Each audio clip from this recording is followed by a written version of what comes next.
অবৈধভাবে কাউকে কোনো প্রকার চাঁদা আপনারা দেবেন না। কেউ যদি চায় সেক্ষেত্রে আপনারা আমাদের আইন শৃঙ্খলা বাহিনীকে জানাবেন, আপনারা 999-এ ফোন করবেন অথবা যে কোনোভাবে আমাদেরকে জানাবেন।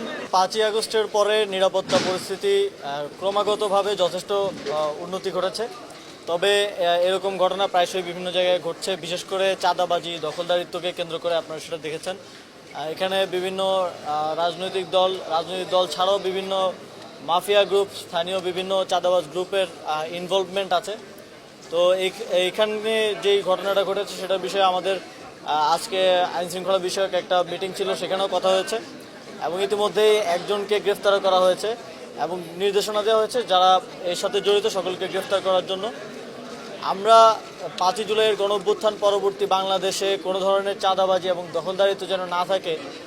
আসলে এতগুলো মানুষ কেন জীবন দিল কিংবা আহত হলো? একটা স্থায়ী পরিবর্তনের জন্য, একটা নতুন বাংলাদেশ দেখার জন্য, একটা সুন্দর বাংলাদেশ দেখার জন্য।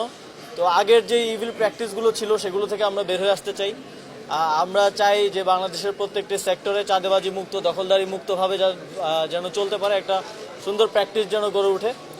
সেই জায়গা থেকে এই ধরনের ঘটনা যেন আর কোনোভাবে না ঘটে, সেজন্য এই ঘটনাটাকে ধরেই শাস্তি এবং যারা এই ঘটনা ঘটিয়েছে তাদেরকে গ্রেফতার করার মাধ্যমে, দৃষ্টান্তমূলক শাস্তি দেওয়ার মাধ্যমে একটা প্রেসিডেন্ট যেন স্থাপন হয়, যেন আর কেউ এই ধরনের কোনো ঘটনা কোথাও ঘটানোর সাহস না করে। সেটা নিশ্চিত করার ক্ষেত্রে অন্তর্বর্তীকালীন সরকার কাজ করবে।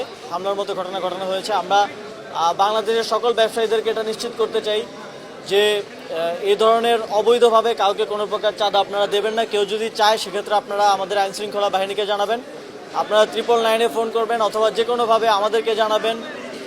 এছাড়াও সারা দেশে আপনারা জানেন এখন রাজনৈতিক দলগুলো চাঁদাবাজির বিরুদ্ধে অবস্থান নিচ্ছেন, আপনারা তাদের নেতৃবৃন্দকে জানাতে পারেন। এছাড়াও ছাত্ররা আছে, তাদেরকে জানাতে পারেন। আশা করি গণঅভ্যুত্থান পরবর্তী বাংলাদেশে চাঁদাবাজির বিরুদ্ধে, আপনারা জানেন যে পুলিশে আগে একটা প্রচলন ছিল যে পুলিশের সাথে মিলেমিশে এই গ্রুপগুলো চাঁদাবাজিটা করতো।